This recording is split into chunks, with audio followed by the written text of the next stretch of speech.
మీరందరూ మంచి మంచి సాధనలు బాగా చేస్తున్నారని అనిపిస్తుంది. ఈవేళ ఎందుకు నేను వచ్చాను అంటే మళ్ళీ లైన్‌లోకి. మరి రేపు మహాగణపతి గారు వస్తున్నారు. వారి గురించి ఒక్కసారి మనం డిస్కస్ చేసుకోవడం ద్వారా మన సాధన కొంచెం ఏకాగ్రతగా సాగే అవకాశాలు ఉంటాయని ఒక్కసారి మళ్ళీ let us refresh about Ganapati. ఆ కాన్సెప్ట్ తోటి ఈవేళ మాట్లాడదాం అని అనుకున్నాను. గణపతి ఆరాధన గురించి తెలియని వాళ్ళు సాధనలో ఎవరు ఉండరు. ఎందుకంటే గురువు తర్వాత మన గణపతిని ఆరాధించే మిగిలిన డైటీస్‌ని ఆరాధిస్తాం. అది మనందరికీ తెలుసు. ఎందుకంటే మనందరూ గురు శిష్యులే. అందులో మహద్గురు పూర్ణానంద స్వామి వారు ఆయన సంకలనం చేసిన పూజా విధానము అంత సర్వజన సమ్మతము, సర్వవేద సమ్మతము, వేస్ట్ అనేది లేకుండా ఏదైతే అవసరమో దాన్ని మాత్రమే ఆయన డీకోడ్ చేసి ఒక క్రమ పద్ధతిలో మనకి ఇచ్చారు. అందువల్ల గణపతి అనేది సబ్జెక్టు గురువు గురించి, గణపతి గురించి అయిన తర్వాతే మిగిలిన సబ్జెక్టులకు మనం వెళ్తాం. మన భారతదేశంలో అందరూ చేసుకుంటూనే ఉంటారు. గణపతి పూజ చేసుకుంటాం, ఏదో పత్రి తెచ్చుకుంటాం, మా బొమ్మ తెచ్చుకుంటాం. అక్కడ వినాయక వ్రతకల్ప పుస్తకాలు ఉంటాయి. 5 నిమిషాలు 10 నిమిషాల్లో పూజ కంప్లీట్ చేసి వెళ్ళిపోతాం. అది simple way of doing that. కానీ మనం అందరూ ఉపాసకులు. మనము ఈ ఉపాసన లక్ష్యం ఏంటి? ఉపాసన ఏ విధంగా ఎవరెవరి సహాయంతో, ఎవరెవరి అనుగ్రహంతో సాగుతుంది అనేది మన యొక్క దక్షిణాయనంలో వచ్చే పండుగలను బట్టి చూస్తే మనకు అర్థమైపోతుంది చాలా క్లియర్గా. దక్షిణాయనం వచ్చిన వెంటనే గురు పౌర్ణమి వస్తుంది. ఫస్ట్ గురు పౌర్ణమి. గురు పౌర్ణమి అయిపోయేటప్పటికి ఆషాఢ మాసం. ఆటోమేటికలీ గ్రామ దేవతలందరూ ఎలక్ట్ అవుతారు. ఆషాఢ మాసం అంతా కూడా ఎంటైర్ గ్రామ దేవతల యొక్క సాత్య పీఠంలో ఉన్న వాళ్ళందరికీ కూడా ప్రతి ఊరికి ఒక గ్రామ దేవత ఉంటుంది.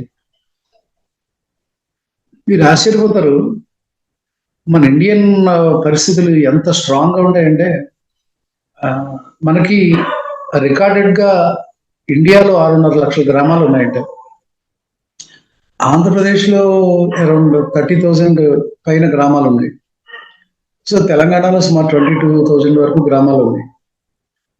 అక్కడున్న గుళ్ళు ఎంత ఉన్నాయని ఆలోచిస్తే 6.5 లక్షల గుళ్ళు ఉన్నాయంట ఇండియాలో. మన ఆంధ్రప్రదేశ్లో అయితే ఆల్మోస్ట్ 60,000 గుళ్ళు ఉన్నాయి. సో తమిళనాడు తర్వాత ఎక్కువ టెంపుల్స్ ఉన్న ప్రాంతంగా ఆంధ్రప్రదేశ్ కూడా ఉంది. సో అంటే ఇంచుమించు ప్రతి విలేజ్కి 2 గుళ్ళు కంపల్సరీ ఉంటాయి. ఆ 2 గుళ్ళు ఒకటి ఖచ్చితంగా గ్రామదేవత గుడి ఉంటుంది. సో ఆషాఢ మాసం అంతా మనం చేసుకుంటాం. అది అయిపోయిన తర్వాత శ్రావణ మాసంలో శంభో శంకర, శంకరుడు, లక్ష్మీదేవి, వరలక్ష్మీదేవి, ఈ 3 కాంబినేషన్లో శ్రావణ మాసం కంప్లీట్ చేసి ఇంకా భాద్రపద మాసం మొదటి 15 రోజులు డెడికేటెడ్ టువర్డ్స్ మహాగణపతి, గణపతి నవరాత్రులు. గణపతి నవరాత్రులు గురించి మనం మాట్లాడుకునేటప్పుడు గణపతి తత్వం గురించి మనం మాట్లాడుకుంటూ ఉంటాం. మీకు తెలియదని కాదు, మీ అందరికీ బాగా తెలుసు. మరి నిరంతరం అమ్మవారి ఉపాసనలో ఉండే మనం, శివుడి ఉపాసనలో ఉండే మనం మహాగణపతి గారి గురించి నిరంతరం ఆలోచిస్తుంటాం. ఎందుకంటే స్వామివారు చెప్తారు, మహాగణపతి గారు యుద్ధం చేస్తున్నప్పుడు అమ్మవారి యొక్క శిరస్సు మూర్తిని మీద ఉంటారట మహాగణపతి గారు. అమ్మవారికి ఏమీ తెలియదు, చంపుండే చంపడమే. ఇంకొకటే తెలుసు ఆవిడకి, ఎదుర్కొండ వచ్చిన చంపేయడం శక్తి. ఆ శక్తికి మూల శక్తి ఎవరంటే మహాగణపతి. పాదం మీద ఉండే శక్తి ఎవరంటే కుమారస్వామి అని చెప్తారు. ఆ కుమారస్వామి వారు సర్వసేనాధిపతి, మహాగణపతి గారు సర్వగణాధిపతి, అన్ని రకముల గణములకు అధిపతి. ఆయన ఎక్కడ ఉన్నారు అంటే అమ్మవారు యుద్ధం చేసేటప్పుడు బుద్ధి మీద కూర్చుంటారు. అమ్మవారికి డైరెక్షన్ ఇచ్చేది ఆయనే. చంపండి చంపేయడమే అమ్మవారి పని.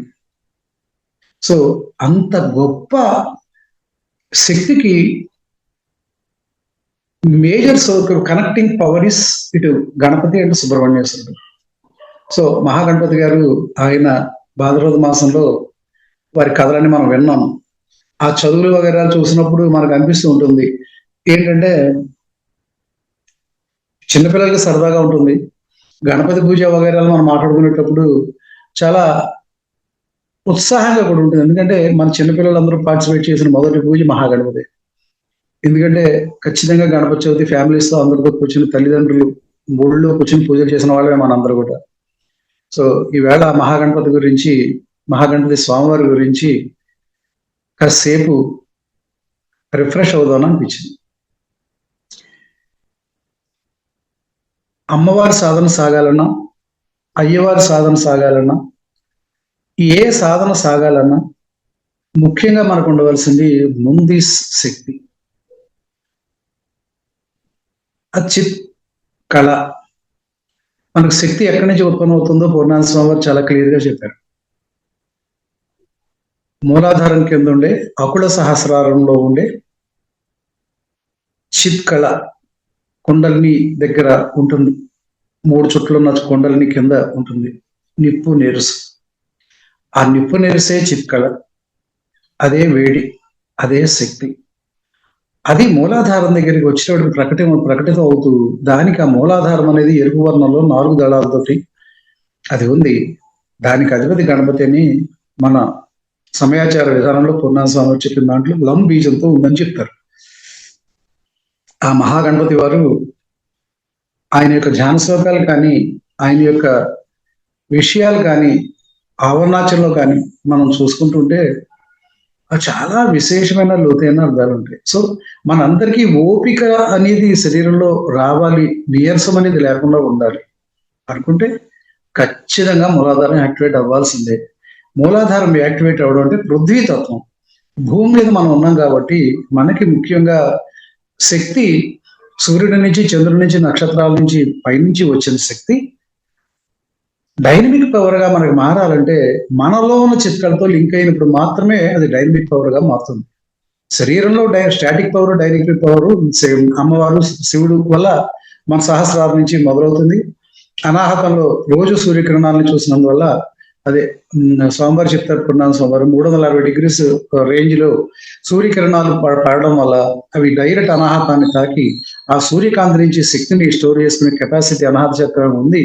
అక్కడి నుంచి శరీరం మొత్తానికి సప్లై అవుతూ ఉంటుంది ఎనర్జీ అని చెప్పారు.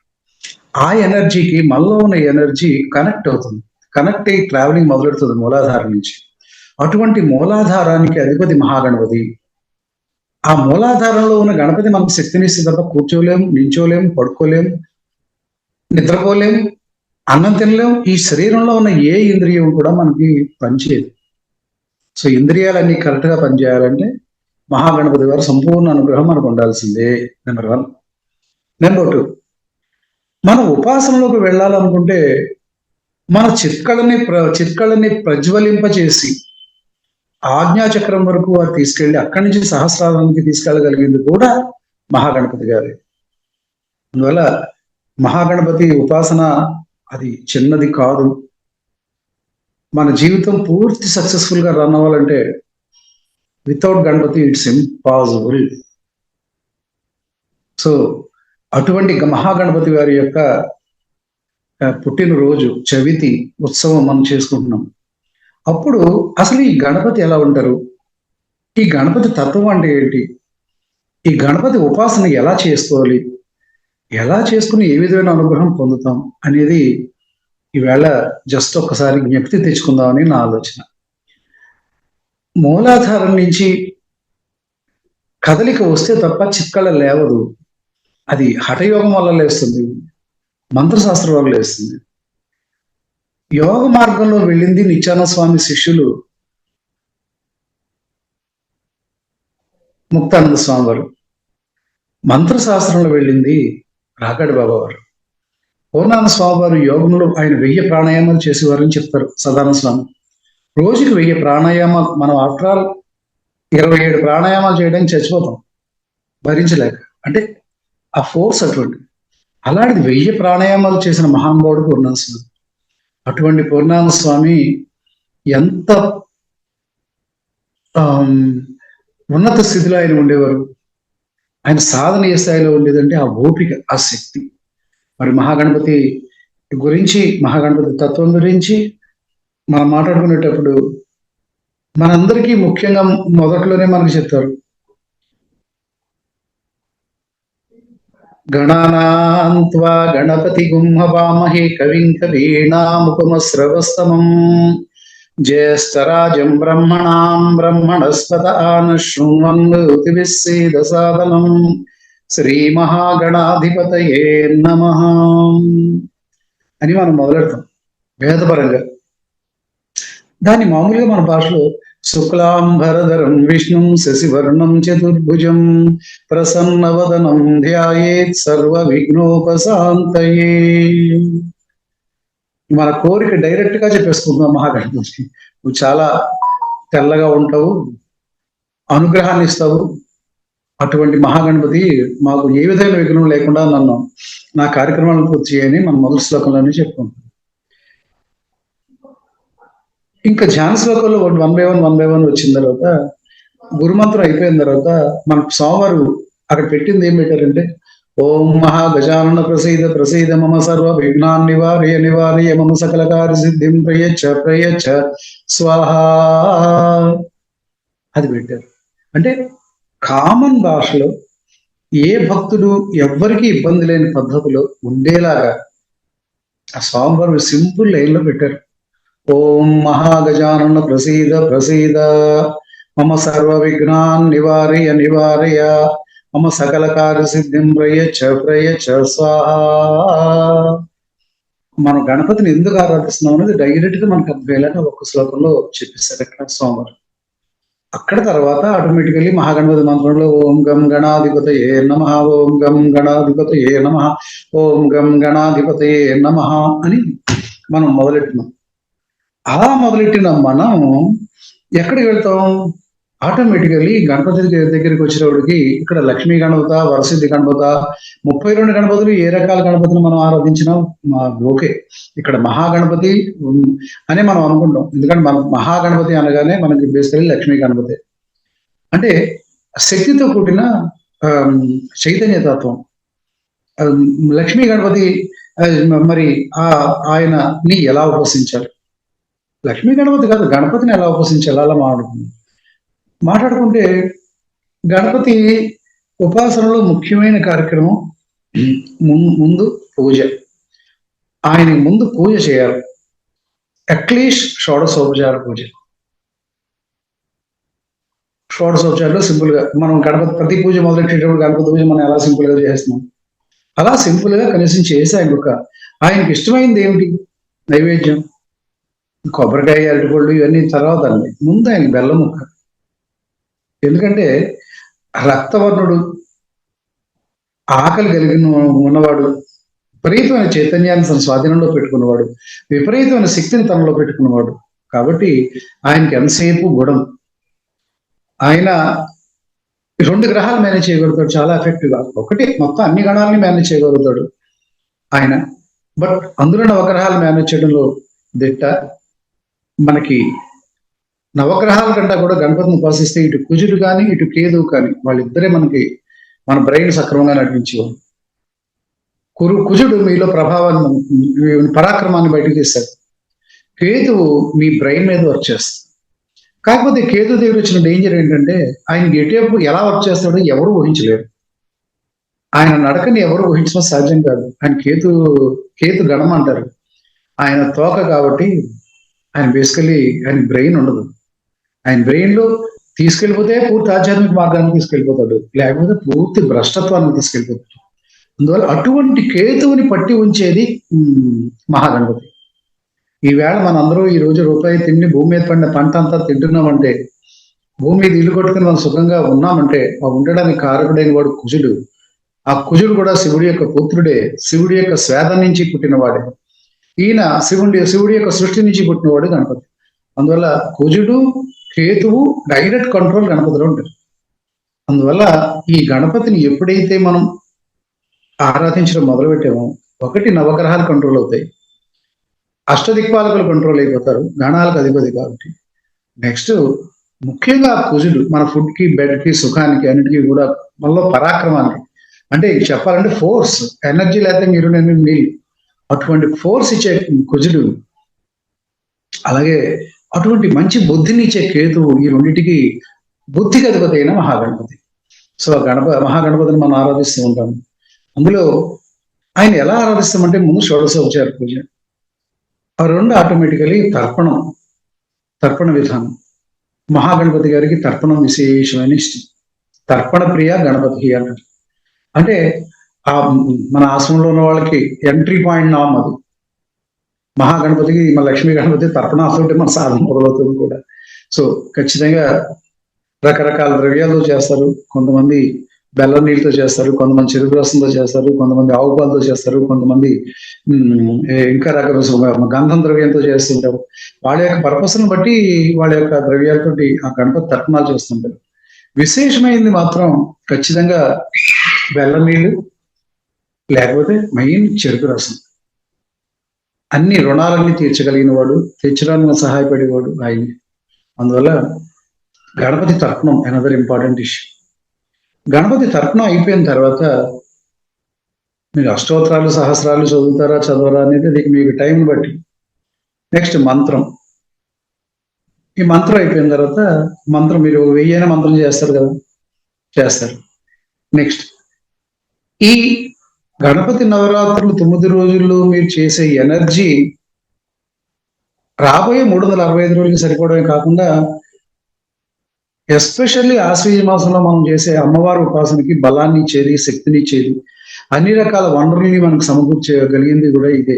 ఇది సక్సెస్ఫుల్ గా రన్ అయినప్పుడు, ఇక్కడ శక్తి అక్యుములేట్ చేసుకున్నప్పుడు మాత్రమే అక్కడ మా శక్తి దగ్గరికి వెళ్ళేటప్పటికి ఆశ్వీజ మాసంలో మనం చేయగలిగే మనం ఎఫెక్టివ్ గా చేయగలుగుతాం. అందువల్ల అది అయిపోయిన తర్వాత నెక్స్ట్ గణపతి హోమం. గణపతి హోమం అనేటప్పటికల్లా అక్కడ కూడా మన ఆశ్రమంలో అందరూ చేస్తూనే ఉంటారు. లక్ష్మీ గణపతి అష్టద్రవ్య హోమం అనేది కామన్. అష్టద్రవ్య హోమంతో హోమం చేయటం. ఈ అష్టద్రవ్యాలు సబ్జెక్ట్ కూడా మనం చూసినట్లయితే అది ఒక విధంగా మిగిలిన హోమాలతో పోలిస్తే చాలా చీప్, అర్థం ఎక్కువ. ఆయనకి ఎంతసేపు కూడా గణపతికి కావాల్సింది బెల్లం ముక్కని మనం చెప్తుంటే, ఆయనకి ఇష్టమైంది గరిక. ఆ గరిక వల్ల ఎన్ని ఉపయోగాలు ఉన్నాయో చెప్తారు అందరూ. సో గరికతో మనం హోమం చేస్తాం, మూలమంత్ర హోమం. అష్టద్రవ్యాల హోమాల్లో అష్టద్రవ్యాలు అంటే ఏంటనే విషయం మీ అందరికీ కూడా తెలుసు. ముందు మనని సంసారంలో పడి కష్ట సుఖాలతో ఉడికిపోతూ ఉంటాం. ఆ ఉడికిపోయిన దానికి సింబాలిక్ రిజంబ్లెన్స్ అటుకులు, పేలాలు. సంపూర్ణ రాజ్యాధికారం కావాలని కోరుకునేవాడు. నేను ఆఫీసులో చాలా టాప్ మోస్ట్కి వెళ్ళాలి, పదవికి వెళ్ళాలని కోరుకునేవాడు. అయితే అడ్మినిస్ట్రేషన్ లో కింగ్ అవ్వాలని కోరుకునేవాడు. ఎవరైనా ఉంటే వాడు ఖచ్చితంగా మహాగణపతి చేయాల్సిందే. నెక్స్ట్ ఇంద్రుడితో కూడిన మహాగణపతి వరి పేలాలతో చేయాలి. సో ఆ హోమంలో, అష్టద్రవ్య హోమంలో ముఖ్యమైనవి అటుకులు, వరిపేలాలు, సత్తుపిండి, తెల్ల నువ్వులు, కొబ్బరి ముక్కలు, చెరుకు ముక్కలు, తేనె, నెయ్యి, అరటిపళ్ళు, సత్తుపిండి అంటే వరి పేలాలను కానీ జొన్న పేలాలను కానీ పొడి కింద ఆడిస్తారు అంతే తప్ప ఏదో వీళ్ళు వేస్తారు గోధుమ పిండి అని రకరకాల పిండిలు వేస్తున్నారు. సత్తుపిండి అంటే సత్తు అంటే పేలింది, ఆ పేలిందాన్ని పౌడర్ చేసి వాడేది. అంటే ఇందులో 5 ఇంగ్రీడియంట్స్ వెరీ కామన్: అటుకులు, పేలాలు, తెల్ల నువ్వులు, తర్వాత సత్తుపిండి, అది తర్వాత ఈ ద్రవ్యాలు కొబ్బరి ముక్కలు, అరటి ముక్కలు, బెల్లం, తేనె, నెయ్యి, మొత్తం 10 వేసుకోండి. అంటే నెయ్యి, తేనె కామన్.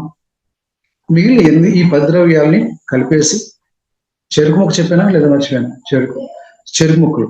సో ఈ ద్రవ్యాలు కలుపుకుని ఒక ముద్దగాని చేసుకుని ఆయనకి ఆహుతులు మనం 1000 చేస్తున్నాడు, 1000కి ఇంతంత డిస్ట్రిబ్యూట్ చేస్తున్నది కాదు. మహాగణపతి గారికి డైరెక్ట్ గా ఆయన ఫుడ్ కావాలి. ఆయనకి ఆ ఫుడ్ ఎలా పెట్టాలంటే 1, 3, 5 ప్రమాణాల్లో లడ్డూక ముద్ర అంటే ఇది. ఈ ముద్రతో మన చేతికి వచ్చింది కుండ చేసుకుని డైరెక్ట్ గా 1 కానీ 3 కానీ 5 కానీ చేసుకుని ఆహుతి ఇచ్చేసి తర్వాత మీరు సంబంధించిన రకరకాల ద్రవ్యాలతో మీరు హోమం చేసుకోవచ్చు. సో ఇదని అయిన తర్వాత యాక్చువల్లీ గణపతి గారిని యాక్టివేట్ చేయడానికి చాలా ముఖ్యమైనది ఇంపార్టెన్స్ ఏంటంటే గణపతి అధర్వణ శిష్యోపనిషత్. భద్రం కర్ణీభిః శృణుయామదేవాః భద్రం పశ్యేమాక్షిభిర్యజత్రాః స్థిరైరంగైః సృష్టవాగుంసస్తనూభిః వ్యసేమ దేవహితం యదాయుః స్వస్తి న ఇంద్రో వృద్ధస్రవాః స్వస్తి న పూషా విశ్వవేదాః స్వస్తి నస్తార్యో అరిష్టనేమిః స్వస్తి నో బృహస్పతిర్దదాతు. ఓం శాంతి శాంతి శాంతి. ఈ మంత్రం చదివేటప్పటికి సకల దేవతలు వచ్చి మీ ఇంట్లో ఉండాల్సిందే. ఇక్కడ నేను పూజ చేస్తున్నాను, సో అందరు దేవతలు ఇక్కడికి రండి అని చెప్పి ఇంక్లూడింగ్ బృహస్పతితో సహా మీరు చేసే రిక్వెస్టే శాంతి మంత్రమే ఇది. భద్రం కర్ణేభిః శృణుయామదేవాః భద్రం పశ్యేమాక్షిభిర్యజత్రాః స్థిరైరంగైః స్యుష్టవాగుంసస్తనూభిః వ్యసేమ దేవహితం యదాయుః స్వస్తి న ఇంద్రో వృద్ధస్రవాః స్వస్తి న పూషా విశ్వవేదాః స్వస్తి నస్తార్యో అరిష్టనేమిః స్వస్తి నో బృహస్పతిర్దదాతు. ఓం శాంతి శాంతి శాంతి. సర్వ శాంతి మంత్రం అంటారు. రుద్రంలో కూడా దశశాంతిలో ఒక మంత్రం ఇది. సో అక్కడి నుంచి మొదలవుతుంది. గణపతి యొక్క గొప్పతనాన్ని కీర్తించేది గణపతి అధర్వణ శీర్షోపనిషత్తు. ఎవరైతే 108 సార్లు శుక్రవారంతో కూడిన చవితి రోజు రాత్రి అర్ధరాత్రి ఎర్రగంధాన్ని పూసుకుని ఎర్ర పుష్పాలు వేసుకుని గణపతిని పూజ చేసి ఈ గణపతి అష్టోత్తర ఇది గణపతి అధర్వణ శీర్షోపనిషత్తుని 108 సార్లు పారాయణ చేస్తారు. వాళ్ళకి సకల సంపదలు రావడమే కాకుండా గణపతి దేవుడు దర్శనమిస్తున్నాడు అట్లీస్ట్ కల్లో అయినా సరే. అది వేద ప్రమాణం. గణపతి అధర్వణ శీర్షోపనిషత్ తర్వాత వీటన్నిటికంటే ముందు గణపతి పూజ చేసే ముందు చేయాల్సింది ముఖ్యంగా ప్రతి దానికి కీలకం అనేది ఒకటి ఉంటుంది. ఆ కీలకం ఏంటంటే గణపతి కవచం. గణపతి కవచం అది 3 భాగాల్లో ఉంటుంది. ఒకటి ఈ మొత్తం మనకి 24 అక్షరాలు ఉంటాయి కదా. శ్రీం హ్రీం క్లీం గ్లౌం గం గణపతయే వరవరద సర్వజనమయోస్మాన్ యస్వాహ. ఒక్కొక్క బీజాన్ని వేసుకొని మన శరీరంలో ఆవాహన చేసుకోవడం ఒక పార్ట్. 2 అన్ని దిక్కుల్లోనూ గణపతిని ఆవాహన చేయడం. 3 అన్ని దిక్కుల్లో ఉన్న క్షేత్రపాలకుల్ని ఆహ్వానించడం. ఇది గణపతి కవచంలో కీలకంగా ఉండే 3. సో ఎప్పుడైతే గణపతి కవచాన్ని మనం చదివేసి ఉన్నామో లైక్ శూల్ని కవచం లాగా గణపతి కవచం ఎక్స్ట్రాడినరీ పవర్ఫుల్. అసలు గణపతి కవచం చేయకుండా ఈ పూజలోకి వెళ్ళమని ఎవరు చెప్పారు. అందువల్ల గణపతి కవచంతో మొదలుపెట్టి గణపతి అధర్వణ శీర్షోపనిషత్తుని పారాయణ చేయడానికి చదువుకుని పూజలోకి వెళ్ళి అభిషేకం గణపతి అధర్వణ శీర్షోపనిషత్తుతో చేస్తూ మీకు ఓపుకుంటే రుద్రంతో కూడా చేయొచ్చు, పురుష సూక్తంతో కూడా చేయొచ్చు, స్త్రీ సూక్తంతో కూడా చేయొచ్చు. మహాగణపతి తోటి అమ్మవారి మంత్రాలైనా చేయొచ్చు, అయ్యవారి మంత్రాలైనా చేయొచ్చు. ఆయన పసుతోటి పూజ చేయొచ్చు, కుంకుమతోటి పూజ చేయొచ్చు, విభూతితోటి పూజ చేయొచ్చు, గంధంతో పూజ చేయొచ్చు. మన శివుడు అన్నాం అనుకోండి, శివుడికి పసుపుతో పూజ చేయడానికి ఒప్పుకోదు, అమ్మవారికి విభూతితో పూజ చేయడానికి ఒప్పుకోదు. బట్ ఇక్కడ గణపతి కామన్ క్యాండిడేట్.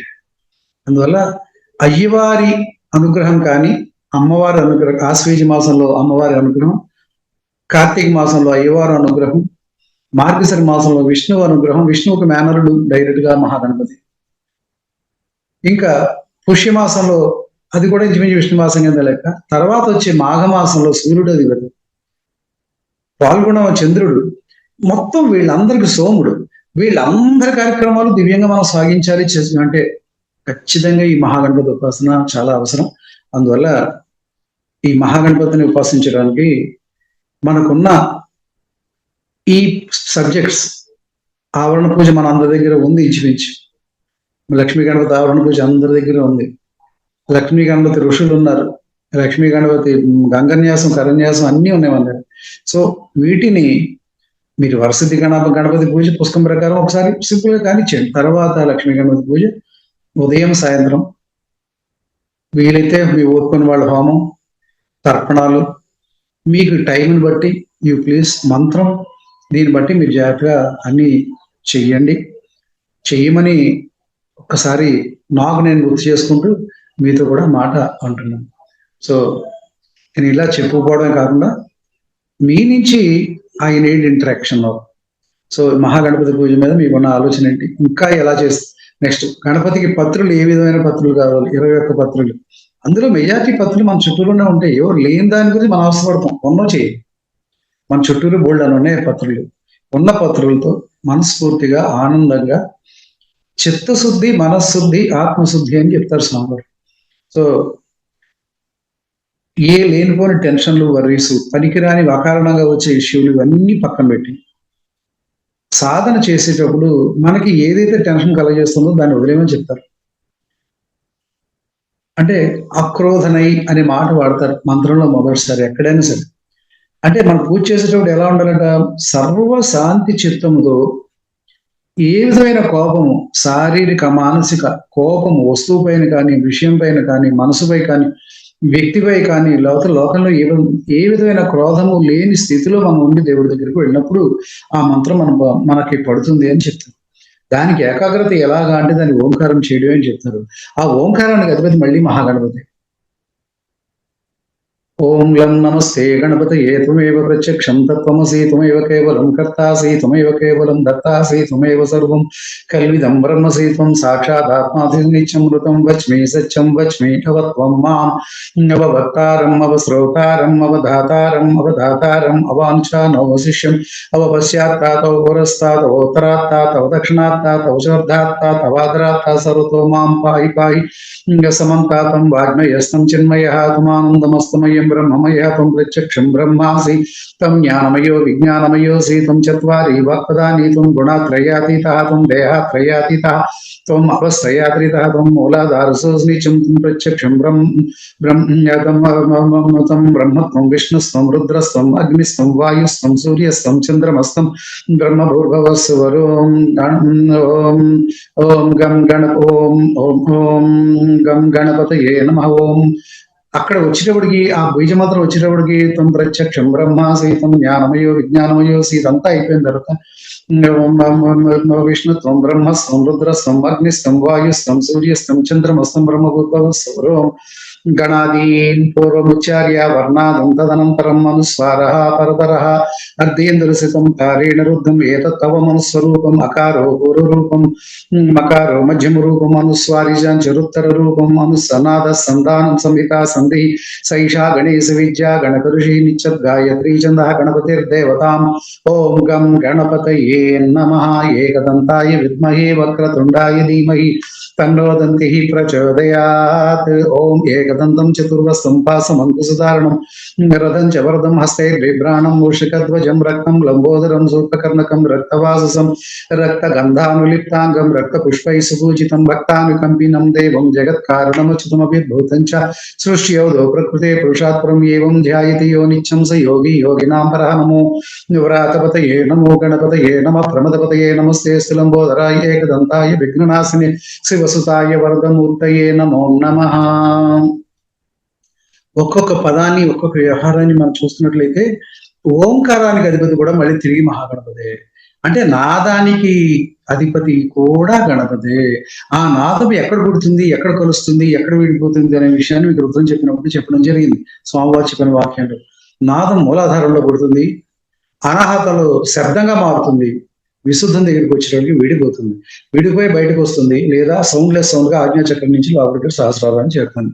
ఇది నాదం ప్రయాణించే మార్గం. సో ఈ నాదానికి అధిపతి కూడా మహాగణపతే. మీరు చేసిన పూజలు, మీరు చేసిన మంత్రము, సాధన ఇదంతా పైకి వెళ్ళాలంటే మూలాధారంలో మహాగణపతి అనుగ్రహం లేకుండా ఏమీ సాధ్యం కాదు, ఏమీ కదలిక అనేది ఉండదు. అందువల్ల ఐఎమ్ అపీలింగ్ యు ఆర్, ఎవరి పీరియడ్లో వాళ్ళ పూజ చేయాల్సిందే. గురు పౌర్ణమి రోజు గురువు పూజ చేయడం కంపల్సరీ, వినాయక చవితి రోజు గణపతి పూజ చేయడం కంపల్సరీ, కృష్ణాష్టమి రోజు కృష్ణుడికి పూజ చేయడం కంపల్సరీ, అమ్మవారి రోజుల్లో అమ్మవారికి పూజ చేయడం కంపల్సరీ. సో ఒక్కొక్క దేవతకి ఒక్కొక్క రూపం పెట్టినప్పుడు ఆ కాలంలో ఆ దేవతలకు ఆ పర్టికులర్ దినాల్లో ఖచ్చితంగా ఆ రూపంలో ఆ శక్తిని మనం కొలవాల్సిందే. అదే సర్వజన సమ్మతమైన ఉపాసన మార్గం అని మన స్వామివారు చెప్పారు. కాబట్టి ఈ కార్యక్రమాలని మనం చేసుకుంటూ వెళ్తాం. మెయిన్ ఉపాసనా దేవత మనకు ఉంటుంది, అలాగే అట్ ద సేమ్ టైం మనకి క్రియాదేవత కూడా ఒక ఉంటుంది. ఎందుకంటే మనకి ఏదో పని నిమిత్తం, ఒక సంకల్ప నిమిత్తం చేసుకోవడానికి మనం ఏదో సాధన చేసుకుంటాం. బట్ ఇవి ఓవర్లుక్ చేసే పవర్ మనకైతే ఇవ్వలేదు. అందువల్ల ఈ please do all these people ఈ గణపతి కవచం, గణపతి అవతరణ శిక్షోపనిషత్తు, గణపతి ఆవరణ పూజ, గణపతి హోమం, గణపతి మాలా మంత్రం, గణపతి హృదయం, ఇవన్నీ సబ్జెక్టులు ఉన్నాయి. ఇవి మీరు చూడండి, చేయగలిగినంత చెయ్యండి. అలాగని మూలమంత్రాన్ని మర్చిపోదు. అన్నిటికీ మూలమంత్రం కీలకం. మూలమంత్రం తర్వాత మూలమంత్రం శక్తిని ఉత్పన్నం చేస్తుంది. శక్తిని వినియోగంలోకి తీసుకొచ్చేది మాలామంత్రం. అనుగ్రహాన్ని ఇప్పించేది గాయత్రి, గణపతి గాయత్రి కానీ ఏ గాయత్రి మంత్రం. సో ఈ మూడు మనం ఓవర్లుక్ చేయడానికి అవకాశం లేదు. కానీ ఈ మూడు యాక్టివేట్ అవ్వాలంటే ఇక్కడ సర్వశౌచ పూజ ఉండాలి. సో ఈ ప్రక్రియ అంతా కూడా స్వామివారు చెప్పిన ప్రక్రియ మనకు ఉంది. ఇది కొత్తదేమి కాదు. సో ఈ విధంగా చేయమని నేను మీ అందరికీ ఒక్కసారి ఇలా చేస్తే బాగుంటుందని నేను అనుకుంటూ, నేనేం చేస్తున్నానో మీకు కూడా చెప్దామని ఈవేళ మిమ్మల్ని మనం పిలవడం జరిగింది. మా ఇంట్లో ఎర్రచందనం అనేది ఆ దొంగలు ఎక్కడి నుంచి తెప్పించి ఎర్రచందనంతో మీరు లక్ష్మీ గణపతి విగ్రహాలు 2 చేసాం, చిక్కించి ఉంది దగ్గర ఉండి. ఆ 2లో ఒకటి మా పూజ పీఠంలో ఇప్పుడు ఉంటుంది. సో ఎర్రచందనంతో ఉన్న గణపతి లక్ష్మీ గణపతి అది ఉంటుంది. చేసుకోవచ్చు, మనం ఎంత చేసుకుంటే అంత మంచిది. ఎస్పెషల్లీ ఈ గణపతి ఉపాసన కీలకం. నిజం చెప్పాలంటే మనకు వెనుముక్కు కూడా ఇదే. మిగిలినవన్నీ వేరు, గణపతి ఈజ్ నథింగ్ బట్ వెనుముక అలా అనుకోవచ్చు.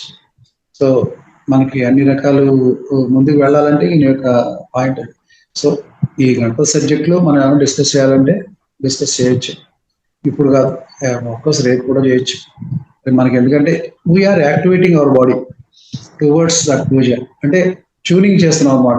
We are tuning towards to meet that situation or to say it's all curtain raiser for Vinayaka Chavithi అనుకున్నాం. ఈ గణపతి ఉపాసన చేసిన వల్ల నాకు అనిపించింది ఏంటంటే, రుణాలు తీరాలి అంటే గణపతి తర్పణాలు, అసలు మనం వెళ్ళే లైన్ రూట్ బాగుపడాలంటే గణపతి సపోర్ట్ క్లియర్ గా ఉండాలి. అందులో అమ్మవారి ఉపాసకులకి శివుడు ఉపాసకులకి కూడా చాలా స్పీడ్ గా వర్కౌట్ అవుతుంది. అది ఒక గణపతి డైరెక్ట్ గా చేసేదంటే మనం అన్ని అప్పటికే చాలా ఏళ్ళు బట్టి మన 91 నుంచి మన అమ్మవారి ఉపాసకులుగా ఉన్నాం. నేను చెప్పాను కదా, నాకు 1994లో 97లో గురుపాదుడి నుంచి రుద్రాభిషేకం మొదలు పెట్టాను.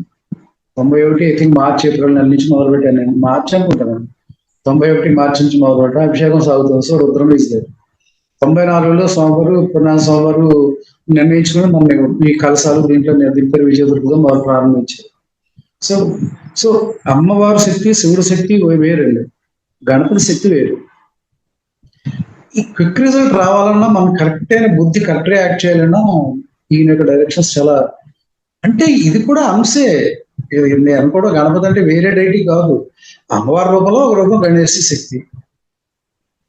మనం చూసాం కదా, ఈ గణపతిలో ఎన్ని రకాలు ఉన్నాయంటే అన్ని రకాల్లో అన్నిటికంటే ముఖ్యమైనది శ్రీ విద్యా గణపతి. తర్వాత ఇంకోటి మనకి ముఖ్యమైనది చెప్పడం మర్చిపోయాను. యాక్చువల్లీ గణపతి విధానంలో మనకు ఉంది కల్పలత, వాంఛా కల్పలత గణపతి. ఆదిశంకరాచార్య స్వామి వారు వాళ్ళు ప్రతిపాదించిన వాంఛా కల్పలత గణపతి. అది విపరీతమైన అబ్బో. ఆ సంపుటి విధానంలో మనం పారాయణ తెల్లరగట్ట 4:30 నుంచి ఈ గ్రూప్ లో ఉన్నవాడు ఒకడు ప్రసాద్ అని వాడికి చెప్పాను. వాడు చక్కటి బ్రహ్మాండంగా ఉద్యోగంలో సెటిల్ అయ్యాడు. మళ్ళీ కష్టంలో ఉద్యోగం పోయింది అనుకున్నవాడు బాగా సెటిల్ అయ్యాడు మళ్ళీ. అంటే వాంఛా కల్పలత ఒకటండి. వాంఛా కల్పలత ఎస్పెషల్లీ వాంఛా కల్పలత గణేశి దాని పేరు. సో ఈ గణపతి ఉపాసనలో క్షిప్రప్రసాద గణపతి క్విక్ రిజల్ట్. మరి ఎందుకంటారో అలా తెలియదు నాకు. మరొకం అలాగా ఉంటాయి. అంటే మన బుర్ర కరెక్ట్ అయిన మార్గంలో పనిచేస్తేనే ఏ పనైనా అవుతుంది మనకి. ఆ బుర్ర కరెక్ట్ అయిన మార్గంలో పనిచేయాలంటే ఖచ్చితంగా గణపతి ఉపాసన తప్పదు. నెక్స్ట్ మనం అనుకున్న సిద్ధి కావాలి అనుకుంటే ఆ సిద్ధి, బుద్ధి రెండింటినీ ఇచ్చేవాడు ఆ మహాగణపతి. అంటే ఈవేళ మహాగణపతి గురించి మాట్లాడుకుంటున్నాం కాబట్టి మనం ఇదే మాట్లాడుకుంటాం. మళ్ళీ పాపం దసరాలు మొదలయ్యేటప్పుడు అమ్మవారి గురించి మాట్లాడు అక్కడ వేరు, అక్కడ అలా బుద్ధి రూపేణ దాంట్లో అది వేరే సంగతి అక్కడ. సో ఇది చాలా విశేషణమైన రేపు మనం ఏ ఉపాసన చేసినా దానికి పునాది మాత్రం ఖచ్చితంగా లక్ష్మీ గణపతి అని నేను అంటాను నా అనుభవంలో. అందుకే మా పీఠంలో కూడా ఖచ్చితంగా లక్ష్మీ గణపతి ఆవిడ పెట్టారండి స్వామి. స్వామివారు పెట్టలేదు, తర్వాత పెట్టారు. సో అసలు పూర్ణాస్వామి ఆయుధమే హరిద్ర గణపతి అని. ఏది వచ్చినా సరే తక్కువ హరిద్ర గణపతి చెప్పేవాడు అందరికి.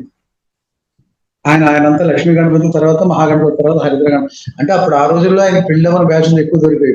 పెళ్లిళ్ళు అవ్వాలి, అడుగులు ఎక్కువ వచ్చి ఏదో పనులు అవ్వట్లేదు ఆయన తక్కువ హరిద్ర గణపతి. ఉన్నాం స్వామి కూడా హరిద్ర గణపతి. అసలు ఈ హరిద్ర గణపతి గురించి, దీని గురించి, గణపతి గురించి మీరు ఆలోచించినట్లయితే ఇది యాక్చువల్లీ నందీశ్వరుడు కొమ్ము. నందీశ్వరుడు ఒక యుద్ధం చేస్తున్నాడట. చేస్తున్నప్పుడు నందీశ్వరుడికి 3 కొమ్ములు ఉండేవట. అందుకే మీరు ఆవులు ప్రత్యక్షం చూసినట్లయితే ఈ 2 కొమ్ముల మధ్యలో ఒకటి ఎత్తుగా ఉంటుంది, ఇలా ఆ మధ్యలో పొడిపి. అది 3వ కొమ్మటి నందీశ్వరుడు. యుద్ధం చేస్తున్నప్పుడు, అంధకాసురుడితో యుద్ధం చేస్తున్నప్పుడు, అంధకాసురుడు అనే రాక్షసుడు ఉన్నాడు. ఆ రాక్షసుడితో యుద్ధం చేస్తున్నప్పుడు శివుడు రెచ్చిపోతుంటే ఈ నంది వెళ్ళిపోయాడు అడ్డుగా. ఎందుకంటే నందిని జయించడం సామాన్య విషయం కాదు. నంది వెళ్ళిపోయాడు. వెళ్ళిపోయి అతని శరీరం అంతా రక్తపు మడుగులో కొట్టుకున్న స్థితికి వచ్చేసిందట. శివుడు చూస్తున్నాడు, అతను శిష్యుని పరీక్షిస్తాడు కదా. సో చూస్తుంటే మొత్తానికి అంధకాసుర సంహారం అయిన తర్వాత ఆ ప్రేమగా నువ్వు చాలా బాధ్యతగా చేసావు అని చెప్పి నీకు ఏ వరం కావాలి కోరుకున్నాడు. అప్పుడు 3వ కొమ్ము పడిపోయింది కింద, భూలోకం మీద పైన జరుగుతుంది దాన్ని. 3వ కొమ్ము పడే 5 ప్లేసుల్లో డివైడ్ అయింది, మధ్యలో ఒకటి పడింది. ఆ కింద పడిన కొమ్ము యొక్క రజనే ఈవేళ మనం వాడే పుస్తకం. అదే ఈ ఎక్కడ పడ్డాయంటే శివుడి యొక్క క్షేత్రమైన కాశీ పైన 5 ప్లేసులు ఆ పసుపు కొమ్ములు పడ్డాయి. అందుకే పంచకోశ యాత్ర అంటారు. కాశీని పంచకోశ యాత్ర అంటారు. ఆ పంచకోశములు అంటే 5 అంటే పంచక్రోసులు. దాని సర్కిల్ అనమాట, వ్యాసార్థం. It's called radius of Kashi. ఆ border guide lines, border boundary గీసిన వాడు నన్ను ఇస్తాడు. ఏంతో ఆయన కొమ్ముతో. ఆ కొమ్మే ఈ రోజు మనకు పసుపు కొమ్ము. ఆ పసుపునే వాడి మన మహాగణపతిగా మనం ఏమంటారు గణపతిగా ప్రతి పూజలను వాడుతున్నాం. ఆ పసుపు కొమ్ముతో ఈవేళ మనం చేస్తున్నాం. అదే హరిద్ర గణపతులు అంటారు. సో ఈ గణపతి గురించి తెలుసుకుంటుంటే అసలు కాశీ శివుడిని కాశీరాజు భూమండలం మీద రావడానికి ఆయన ఇవ్వనంటేనే ఆ రాజుని చాలా సమయస్ఫూర్తితో ఎవరు దేవతలు జయించలేకపోయారు కాశీరాజుని. అప్పుడు కాశీరాజుని ఒక బాలుడు బ్రహ్మచారి రూపంలో వెళ్ళి డూండి గణపతి కథ మీకు తెలిసే ఉంటుంది. ఆ డూండి గణపతి అక్కడికి వెళ్ళి ఆ రాజ్యాన్ని సంపాదించి అందులో శివుడు ప్రవేశపెట్టాడు మనం గణపతి. ఈ గణపతి పురాణాలు గణపతి చూస్తే 2 వాల్యూమ్స్ ఉంటాయి. ఇవి చాలా అద్భుతంగా ఉంటుంది. గణపతి ఉపాసన చాలా లైట్ గా ఉంటుంది, ప్లెజెంట్ గా ఉంటుంది. మీరు లక్ష్మీ ఉపాసన చేసినప్పుడు ఎలా ఉంటుంది, అమ్మవారి ఉపాసన చేస్తే మీకు ఎలా ఉంటుంది. అమ్మవారి ఉపాసన అది వేరు. అది వీక్ తామసత్వంలో మంచి రైజింగ్ లో ఉంటుంది. శివుడిది కూడా అంతే. మీరు లక్ష్మీదేవిది కానీ, విష్ణువుది కానీ, లేకపోతే గణపతి కానీ పూలుగా నడుస్తాయి. మళ్ళీ సుబ్రహ్మణ్యేశ్వరుడు అలా ఉండదు, చిట్లు కూడా ఆయన వేరు. సో ఈ ఉపాసన ఏమి చేసినా బేస్ మాత్రం ఖచ్చితంగా బేసిక్ డైటీస్ మన ఆది శంకరాచార్య స్వామి ప్రతిపాదించిన ప్రకారం శివ పంచాయతనం, లేకపోతే దుర్గా శాక్తేయ పంచాయతనం, లేదా సూర్య పంచాయతనం, గణపతి పంచాయతనం. ఇలా అయితే మీద దుర్గా, శివుడు, విష్ణువు, గణపతి, సూర్యుడు, ఈ 5ని మైండ్ డైటీస్ తో పెట్టుకుని ఉపాసన అనేది ఇండియాలో సాగిలాగా మన ఆది శంకరాచార్య స్వామి వారు ప్రతిపాదించారు. అదే పద్ధతిలో ఇక్కడ సాగుతుంది. ఈవెన్ మన భువనేశ్వరి మాత టెంపుల్ దగ్గర పెట్టిన ఒకటి గణపతి, ఒక సుబ్రహ్మణ్యేశ్వరుడు. ఆ సుబ్రహ్మణ్యేశ్వరుడు విగ్రహ ప్రతిష్ట నాకు ఇచ్చారు. భువనేశ్వరి టెంపుల్ పక్కన సుబ్రహ్మణ్యేశ్వరుడు. గణపతి ఎవరికో ఇచ్చారు. మరి ఎందుకు ఇచ్చారో అప్పుడు మరి అక్కడున్న వాళ్ళు నాకు శ్రీశైలం ఆ భువనేశ్వరి విగ్రహ ప్రతిష్ట హైదరాబాద్ జరిగినప్పుడు సుబ్రహ్మణ్య విగ్రహ ప్రతిష్ట చేసే అవకాశాన్ని నాకు వాళ్ళు ఇచ్చారు. బేసికల్ ఆన్ బిహాఫ్ ఆఫ్ సదానంద స్వామి అనుకోండి, నావల్ కాదు అని. అది సదానంద స్వామి ఆశ్రమం తరపు నుంచి ఆయనకి ఇచ్చారు. ఆయన నన్ను పెట్టారు అక్కడ. సో గణపతి ఉపాసన మనం చేయడం వల్ల ఎలా ఉంటుందంటే మనసు విపరీతమైన ప్లెజెంట్ గా ఉంటుంది. 2 అన్ని విఘ్నాలని ఆయన పోగొట్టగలుగుతాడు. 3 మన బుద్ధి స్థిరంగా ఉంటుంది. అసలు బుద్ధి స్థిరంగా ఉంటే సప్తశతి అధ్యాయంలో మీరు 11వ అధ్యాయంలో లాస్ట్ లో చూస్తారు కదా, పొన్నాల స్వామి వారి తల్లి గారు చెప్పారని మనం విషయ సూచికలో కూడా చదివిన సప్తశతి బుక్ లో ధర్మంగా ఈ మతి వెళ్ళే పరిస్థితి ఈ పారాయణంలో జరుగుతుంది అన్నట్టు ఈ గణపతి చేసిన అనిపిస్తుంది. సో అమ్మాయి యొక్క కొడుకే కదా ఆయనకి అదే ఆయనకి అదే జీన్స్. అందువల్ల స్టెప్ బై స్టెప్ అక్కడికి వెళ్ళేవాడికి కొంచెం తామసత్వం టచ్ చేస్తాం. అమ్మవారి దగ్గరికి వెళ్ళేవాడికి విలాగా ఉన్న ద్రవ్యాలు వేరుగా ఉంటాయి, ఆ పూజా విధానం వేరుగా ఉంటుంది, ఆ బీజాక్షరాలు వేరుగా ఉంటాయి. ఇక్కడ గణపతి దగ్గరికి వచ్చేవాడికి మాత్రం స్టార్ట్ అవుతుందని స్థిరంగా చాలా బాగుంటుంది. అవకాశం వచ్చి నమో దేవ్యై మహాదేవ్యై శివాయై సతతం నమః నమః ప్రకృత్యై భద్రాయై నియతాః ప్రణతాస్మతాం. ఓం నమో భగవతే పూర్ణానందమే.